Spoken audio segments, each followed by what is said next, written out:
Христо Ботев.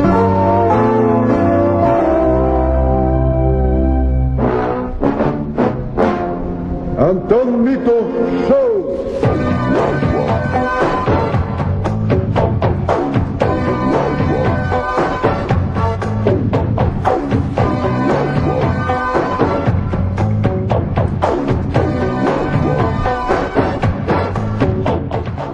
Балкан Електрик от Полша, съществуващи като дует от 1986 година. Оказва се, че дамата е от български происход. Ето разговора между нея и Недко Георгиев.